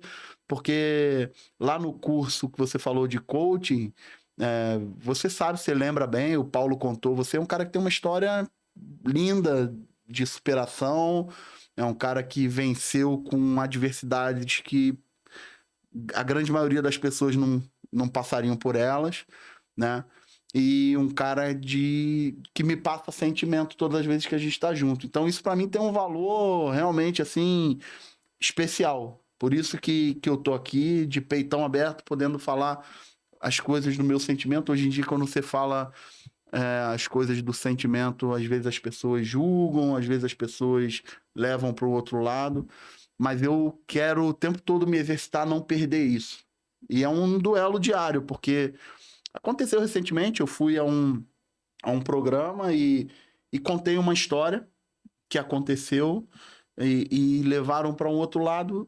E isso vai tirando, às vezes, o teu prazer. E eu falo, não posso perder esse prazer. Não posso deixar de falar as coisas com o meu sentimento. Não posso deixar de contar, às vezes, uma coisa que foi ruim, uma tragédia, um fato negativo, da forma como eu sou. Então, assim, isso pra mim é importante pra cacete. Não perder isso e estimular os jogadores, as pessoas que estão à minha volta, os meus filhos, a não deixar de lado o seu próprio sentimento. Não tem como não chorar, porque falar do Paulo, falar da minha vida é sempre, pra mim, muito emocionante. E ouvir isso de um cara como você, que eu admiro pra caramba também, me deixa muito feliz. Estamos esquecendo alguma coisa, Iberê? Tá, irmão. Tudo bem? Tá, o olho tá contido, hoje eu tô medicado. Alguma coisa, Maiara? Esquecemos de alguma coisa? Não? Esquecemos, bandido? Não. Como é que a gente te encontra nas redes sociais? A galera te encontra nas redes sociais aí. Porra, foi espetacular. Eu não uso rede social nenhuma. Isso, viu? E, além disso, até obrigado pelo espaço, porque eu tô em um processo... Semana passada eu entrei com uma ação, porque tem alguma pessoa se passando por mim, Eduardo Barroca Oficial. Você segue, então. Eu também Vamos denunciar agora. É um fake, já denunciei diversas vezes. Continua lá. Continua e já tive problemas. Esse cara aí, quando eu saí do Avaí, ele fez uma postagem lá e denegrindo o clube. Pô, imagina, um negócio desse. Então eu não uso rede social nenhuma, não sou adepto à rede social, não Eu sigo o 71. Então, Caraca. Galera, vamos lá, vamos denunciar Vai ter esse cara. falar. Não existe rede social verdadeira, é fake. Vamos botar pra fuder Só com esse quando ele maluco. tá sinalizado ainda azulzinho. Não, cara, é um absurdo essa parada, né, cara? então, tem tido muito problema com isso, sim, né? Eu tenho bastante preocupação com isso, porque realmente não utilizo, nunca utilizei e pretendo não utilizar, porque eu acho que a rede social tira um pouco disso que eu tô falando, do sentimento, e eu não quero perder isso no meu corpo. Perfeito. Não vamos perder o sentimento, não vamos deixar de mostrar nossas vulnerabilidades. Exatamente. Né, não, como já dizia... Bandido. Coisa louca. Iberê, como é que te manda nas redes sociais, Iberê? 3.000 seguidores. Né? Carlos Iberê. Carlos Iberê, @Carlos Iberê. Isso. A Mayara tá se escondendo, eu não sei até quando. Ela fala que é o Lombardi. É o Lombardi. Não, ela tem. Não é que ela não tem. Ela tem, mas ela não quer. Como é que te encontra? AnselmoPaiva.br. .vm. Vocês Não é sabem de já. Vila Mimosa. Pode que. Vida mansa. Fernando.04 Santos. Viu, mulher? Não arrumaste, tá vendo? E Storycast, @Storycast, você. 40 episódios para gravar o. Mas gravei. Custa aprender e Storycast. esquece rápido. Quero agradecer a Mayara aqui, né, que está agora com a gente. Muito obrigado por. Hoje ainda teve presença e luz da Maria Luísa. Que dormiu. Maria Luísa, né? Dormiu, Maria Luísa? Dormiu aí, ó. Maria Iberê, obrigado. Patrick já meteu o pé dele, deve ter que trabalhar. Teve que ir trabalhar. Obrigado, bandido, mais uma vez, junto aqui. Aqui na Betfest.io, se betar já sabe, é fácil, é na hora, é no Pix Fest, Betfest.io, betou, ganhou, clicou, sacou.